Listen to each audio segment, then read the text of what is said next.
નમસ્કાર મિત્રો, આપણે ભારત દેશનો ઇતિહાસ જોવા જઈએ તો તેમાં ઘણા બધા યુદ્ધ થયા છે. કારગિલ યુદ્ધ, ઈસવીસન 1962નું યુદ્ધ, ભારત પાકિસ્તાન યુદ્ધ, એવા ઘણા બધા યુદ્ધ થયા છે. તો મને એક પ્રશ્ન છે, જો જવાન તેમાં હોય તો તે શહીદ થાય તો તેમની સુરક્ષા અને સલામતીનું શું?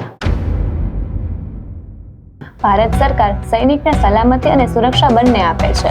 એ તો ખબર છે કે સુરક્ષા અને સલામતી તરીકે તેમને પગાર આપવામાં આવે, પેન્શન આપવામાં આવે, અને જો જવાન શહીદ થાય તો તેમને પરિવારને એક ચોક્કસ રકમ આપવામાં આવે છે. તે કીધું તે તદ્દન સાચું. શું આપણા દેશના સૈનિકો ખરેખર સુરક્ષિત છે? તે જણાવવા હું તને એક કિસ્સો કહું.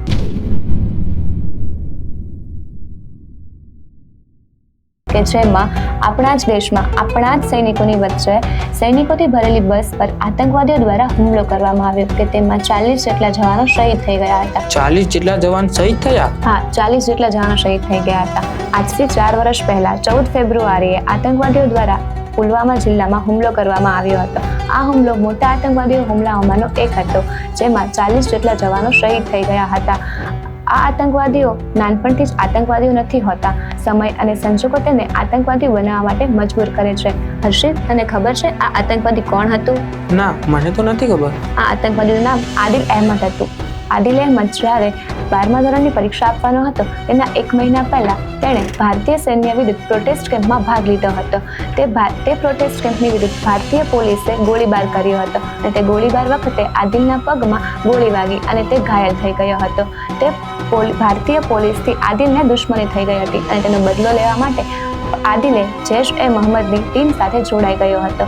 જૈશ-એ-મોહમ્મદની ટીમમાં આદિલે 1 વર્ષની ટ્રેનિંગ લીધી હતી. આદિલ જેવા ઘણા આતંકવાદીઓને જૈશ-એ-મોહમ્મદની ટીમમાં એવું કહેવામાં આવે કે જો તે આતંકવાદી હુમલો કરશે તો તેમને જન્નત પ્રાપ્ત થશે.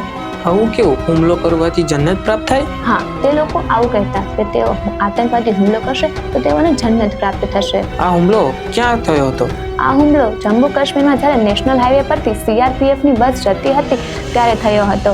જ્યારે જમ્મુ કાશ્મીરથી નેશનલ હાઈવે પર CRPFની બસ પુલવામા પહોંચી ત્યારે એક સાઈડથી કાર આવી કે જેમાં વિસ્ફોટનો મોટો જથ્થો હતો. CRPFની 5 નંબરની બસ સાથે તે કાર અથડાઈ અને બ્લાસ્ટ થયો. ત્યારે CRPFની 5 નંબરની બસને ઘણું નુકસાન થયું અને તેના 40 જેટલા જવાનો શહીદ થઈ ગયા હતા. ત્યાં કોઈ ઘાયલ થયું? હા, ત્યાં 5 નંબરની બસને તો નુકસાન થયું, પણ 4 અને 6 નંબરની બસના 70 જેટલા જવાનો ઘાયલ થઈ ગયા હતા.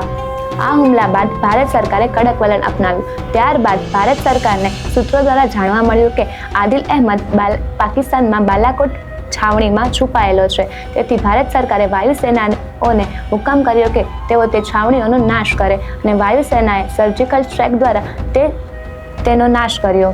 જેન્સી, તે કઈ તારીખ કીધી હતી? 14 ફેબ્રુઆરી. 14 ફેબ્રુઆરી, વેલેન્ટાઇન્સ ડે. હા, વેલેન્ટાઇન્સ ડે તો આપણા જેવા યુવાનો માટે, પણ આ એ સૈનિક હતો જેને પોતાના દેશ પ્રત્યેના પ્રેમમાં સમર્પિત થઈ ગયો હતો અને તે દિવસને બ્લેક ડે તરીકે ઓળખવામાં આવે છે. પણ જેન્સી, આપણો દેશ આઝાદ તો થયો, પરંતુ આપણા દેશના નાગરિકો આઝાદ છે? આપણા દેશના નાગરિકો આઝાદ તો છે, પણ જો તેઓ તેમના વિચારોથી આઝાદ થાય તો ભારત દેશ વિશ્વમાં વધારે ખ્યાતિ મેળવશે.